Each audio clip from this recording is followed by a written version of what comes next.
For the past 5 years, the Druid strategy has been my favorite and in my opinion, the best chimp strategy in Bloons TD 6. I've used it to beat all difficulties on many different maps multiple times. But a lot has changed in this game over the years, and I've discovered a new strategy that I can't wait to show you that is in fact the best chimp strategy in Bloons TD 6. Using some of my favorite towers in the game, I've made a strategy that is not only one of the easiest you have seen, but it also requires very little setup and it works every time. But best of all, you can use this on so many different maps. But to make this super easy for everyone to learn, I want to teach you on Monkey Meadow so you have no problems learning it, and then you can of course go ahead and use it on whatever map you want to give it a try on and just become a chimps master. Now the hero that makes this all possible is Sada. If you have not unlocked her yet, I've said it time and time again, she needs to be the first hero that you unlock in this game. She is a destroyer of worlds and can solo for so long on so many maps, it's ridiculous. But if you are running low on monkey money, you can definitely head on over to the Ninja Kiwi store, purchase some monkey money, but make sure to use your creator support code Dabloon because it helps out the channel. Sada's placement is key in the beginning of the strategy to making it as easy as possible. You want to place her somewhere where she can hit as many bloons as she can. So this would not be the most ideal spot because she only has the one chance to hit them, but on some maps, that's all you're going to be able to have, and she can still make it work. But for a map like this, where you have multiple spots to hit the bloons, we're going to place her somewhere right here, because then she can hit them when they come at her this way, and then she has a second chance when they come around here.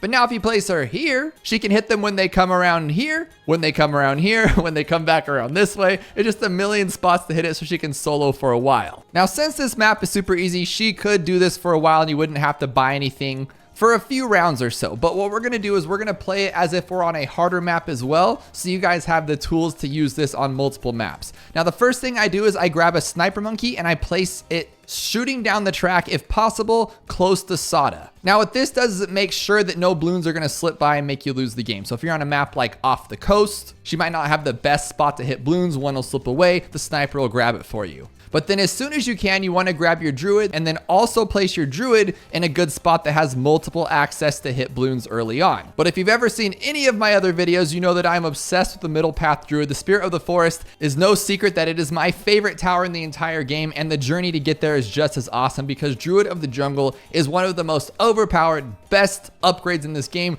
You can't prove me wrong on that. It's just too good for how much it costs. And so basically what this strategy revolves around is just kind of racing to that Druid of the Jungle, because once you have it, not only are the rounds going to speed up, but you pretty much have a guarantee that you're not going to lose any bloons for a while. So we are in fact going to be using the sniper, but the sniper just helps us in the beginning make sure that we don't have any random bloons slip by losing us the game. And then once we get Druid of the Jungle, kind of things just make it even easier from there. So depending on what map you're on, you might have a little bit of a different start or a little bit of a harder start, or sometimes like in Dark Castle's case, I couldn't even start with Sada. I had to start with a sub and a dart monkey, and then I had to get a sniper, and then a druid, and then I could get my Sada. But regardless, Sada is your powerhouse here. And the reason why I love Sada so much is because she has her ability. That ability is such a nice ability to have because it's a safety net. But I can't get too ahead of myself. We don't have a lead popper yet, so I had to get hard thorns. You need hard thorns. It allows the druid to pop leads, and sometimes you won't even know that they're there because he'll be popping them off the screen and then she'll be cleaning them up, and it's just that great of a strategy. Sada cleans up the camos, and right now we have an amazing synergy going. But back to fanboying over Sada, we have a sniper here to clean up the back end of this, right? So if something slips by, the sniper will get it. But we also have Sada's ability. If we ever need to, we can use her first ability and it hits the first bloon that's making its way down the track, saving us from losing at any time. It's amazing. But in the meantime, we want her to have more camo helping power, so she's the only one popping camo. She can handle it on this map, but some maps she can't. So we're gonna get night vision goggles, shrapnel shot, fast firing, even fast firing, semi-automatic. Normally you just get those as soon as you can afford them, but I was just busy yapping away, and there's a lot to talk about. I really love this strategy and I really enjoy using these towers. And if you're enjoying this video so far, definitely let me know by hitting that like button. It helps spread the channel to the entire Bloons community and it would mean a lot. But basically what we're doing here is we have a lead popper that is global. By global, I mean it can attack anywhere on the screen. Same with this sniper, also a global tower as long as it's not blocked off by props on the map or anything. But the beauty of this sniper is it also is a powerhouse. This thing can like handle most bloons, but this thing can just also handle MOABs and BFBs. Well, not quite to BFBs yet. We got to upgrade him one more time to the Elite Defender. And there was a time when the Elite Defender was a terrible, terrible, terrible tower. And there was also a time that Spirit of the Forest was a terrible, terrible tower. But just like when you have to rep your favorite team, even if they're having a bad year, I always stood by the Druid side because I knew one day it would be the greatness tower that it is today. And sure enough, it worked out. It's a beautiful tower, and Spirit of the Forest is the mainstay of this strategy because once we get there, just wait and see. You're going to see why I love this tower so much. But in the meantime, hold up. Let's reverse that back. I forgot to show you the main important part of round 40. I almost left you guys hanging. Round 40 is super important if you're playing on a shorter map like Bazaar or Dark Castle or Cargo. And the reason why is because we can't clean up the underneath if the track is shorter. So what we do is as soon as it opens up, we use Sada's ability, which is why I love Sada so much. Her ability to clean up ceramics in one shot is amazing. So what we're gonna do, we're gonna pop it open,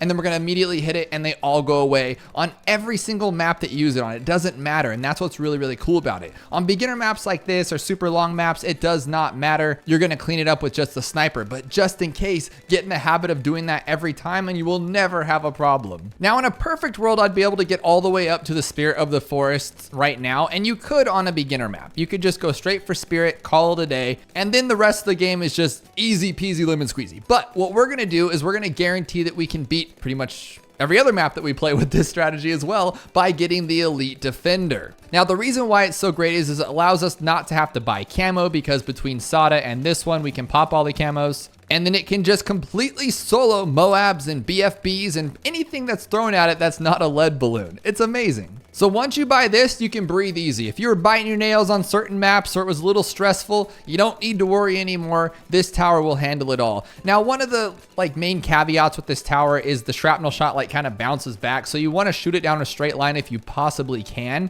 but that's not always possible. And it really doesn't matter that much. It just makes it all that much better if you do. But even on Cargo, he was going up and around the corner of that map without any problems at all. Now, I let my money get too crazy in because I always get ahead of myself, and it's just so exciting to see all this. But just hit your Jungle's bounty button. Don't worry about Heart of Thunder. I never use it. Sometimes if I have extra money at the end and I just want to make sure I don't have anything not clicked, I'll buy it, but you don't need it. These three together are awesome and they're amazing. Now, there is one thing on 59, we cannot hit camo lead balloons. So we do in fact need to use Sada. It doesn't matter when you use the ability, there's enough time to pop them all, but we can't pop camo leads yet because she can't pop lead yet. But again, that's only our second ability used and they are not difficult. That's what's really cool about it. Her ability is so user friendly. You just use it when you feel like it and it gets the job done. Now, as you see, this tower is doing really, really well, but just to be safe for 63, what I would like to do is get bigger radius and jungle drums. You do not need that on this map, any beginner map, really. It's not gonna be a big deal, but make sure you place the village in range of all the towers that you have. Now, as you saw that there, it did make it all the way around to here. So you could imagine on a shorter map, it might be a little bit more difficult, but he in fact can do it. And he never lets you down. He just chops it up at the last second. Now, there are some maps that's a little bit different. For instance, I had to use the Alchemist on Dark Castle to give him enough juice to pop around 63, which was great because once I did use the Alchemist, that thing was a destroyer of worlds, but then it took away my money to get the Spirit of the Forest faster, which made it a little bit crazier later on. So depending on the map, you might have to change up the strategy a little bit, but for any beginner map and most of the intermediates, and I always just say most intermediates because I haven't tested them all, some of them are crazy, but this is what I did on Bazaar and it was super simple. And even Cargo is really easy as well. And the only reason Dark Castle gave me any trouble is because I couldn't start with Sada because of the way that track fits. I just wanted to throw that one in there to show you that it is possible on so many maps, even an expert one. But once you get the Spirit of the Forest, game over. You don't have to worry about anything, which is why I love this tower so much. Now, the main thing with Spirit of the Forest is you want to make sure that you get him or upgrade him or place him in a spot that will be the most beneficial to you. As you can see, there's these bluish green vines here, and they kind of I guess you can call it gradient or ombre out into where they're just the regular brown ones. These are the stronger ones. So you want to put these in the most beneficial spot. For instance, on Cargo, I wanted him in the middle so he could attack the MOABs too. If I put him up in the right corner, he wouldn't have that many strong vines on the MOAB side. He'd only be able to pop the Bloons greatly. Now, Bloons are done. We don't have to worry about Bloons ever again. He is a popper of all Bloons, without a doubt. It's kind of broken how big of a balloon popper he is. But MOABs are a little bit tougher, MOAB class in general. But as you can see, he still does them dirty, and this guy helps clean them up. So basically my plan here is this guy chops them all down, and then once they get to the balloons, they're gone. But we're gonna make this even worse on the balloon enemy. We're gonna make it even worse for them. We're gonna grab our next tower, the next main 5th tier in this that just makes this stupid broken, and over the years has gotten a big old change too. Once you get this guy to a top path, and I'm talking the Cripple MOAB, he becomes broken.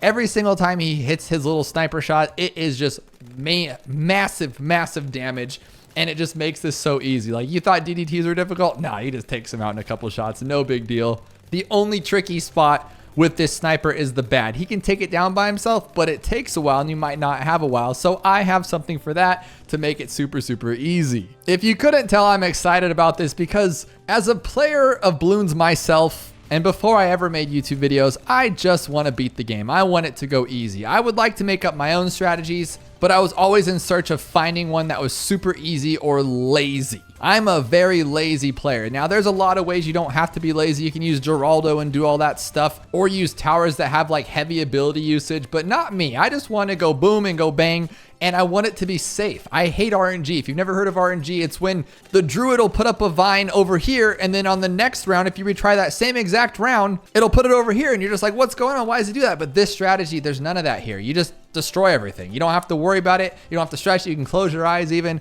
and I love that about this. Now, the druid strategy was always pretty much like that as well, but the tricky part about that was where you had to place the towers. It took too much work, and if you messed up, you could be a dozen rounds into the game and realize, oh wow, that druid's not in range, and you have to start it all over. This, there's none of that. You just place them down, they go boom. This one covers the entire track, so does this guy, so does this guy. And it's that simple. And oh, all my yapping aside, look, we're already at the Cripple MOAB, and you're going to see this thing just start getting destroyed. Look at him just shred these things down to nothing. It's just an instant shredder. I love it. Watch this ZOMG. What ZOMG? It's already gone. Now his buddies are being taken down. I love this stuff. But now on this map, game over. We're done. We don't have to do anything else. You're already going to win. Close the video, be on with your day. You beat Monkey Meadow, you got a Chimps medal. But we want to take it further. We want to make sure that we always win. So something that I like to do, hang on, wait. I lied. There's more. We need this to see camo. Otherwise, we can't pop DDTs, and we would have lost on round 90. Oh my gosh, that would have been really silly to make it this far and then to lose, but we're not doing that. So, okay, so now there's one more thing I want to do. You want to make sure this thing's in range of the village. It doesn't matter where. On the map, if it's not this map, you want to make sure it's like a little bit closer to the front so we can get the first hit on them. But all you're trying to do here is get this guy all the way up to MOAB glue, and then relentless glue, bigger globs and glue splatter, put him on strong. It's a little bit overkill at this point. But basically what it's going to do is it's going to stop everything so the spirit can always attack. Because if you didn't know, he's always attacking. He's amazing. So is this guy. And then he's doing all the damage. It's just wild. And if you didn't see, this guy is on strong. Make sure he's on strong the whole time, because we want him to take down the big guys while spirit and this guy take down the little ones. It's like an army of Bloons right now. This is insane. Now, 95 has always been a very scary round to me. First, you got all those camo purples, but as you see, you don't see them because Spirit of the Forest just takes them out with this. Actually, is it just him? And then watch the DDTs. This guy takes all of them out. Is it one shot or two? I can't even tell. And then Spirit and this guy take out the rest. This is so goofy, to be honest. Now, what we're going to do is, if this was a water map, I would suggest just using a middle path submarine. I would use first strike capability, smash the ability on the big old bad, and we would do enough damage with this guy to take it out and call it a day. But there's going to be maps without water like this one. So what we're going to do is we're going to get this bomb right here. We're going to go all the way up to MOAB Eliminator. I hope we can afford it. Otherwise, I look silly right now. But yeah, we're going to have enough money because I've done this a few dozen times, and it's beautiful every single time. Now, if you didn't know, the MOAB Eliminator, I think it takes like 6 times to take down the bad solo. So having this guy hit him and this guy hit him as well, we're going to take this thing out with ease. I would imagine we're going to clear the whole thing before it even gets to this stretch here, which you could see that that's like not that long. So which means we could take this out on so many other maps. Another reason why this thing's so great is it's an instant regenerator, meaning that we don't have to wait for an ability. As soon as we get it, we have the ability, as you see right there. So let's say we were like, you know, roughing it and we're on round 99 and then we didn't have enough, blah, blah, blah, blah, blah. Okay, we got it. It's all good to go.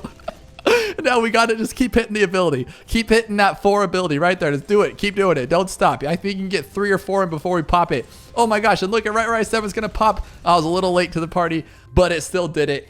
There's our Insta Monkey. And you just destroyed Chimps with $12,000 left. That's enough to buy something else if you want to get like a middle path Bloons sabotage here to slow things down. You could have gotten another glue gunner, like a regular middle path, to slow down all of the balloons if you wanted to. The choice is yours, and if you would have gotten the middle path sub, like I said, on a water map, you'd have even a lot more money because this guy's super expensive. But that's it. That's my strategy. I love it. I hope you guys love it. And please let me know what's the hardest map that you can use this on. Go try it out on the hardest map and then come back to the comments and say, I just beat Bazaar. I just beat Cargo. I just beat Underground. Just try them all and let me know what works. And if you enjoyed learning how to destroy chimps, I think you should check out this playlist where I take on every single map one by one and black border as fast as I possibly can, starting with Monkey Meadow. I think you're going to love it.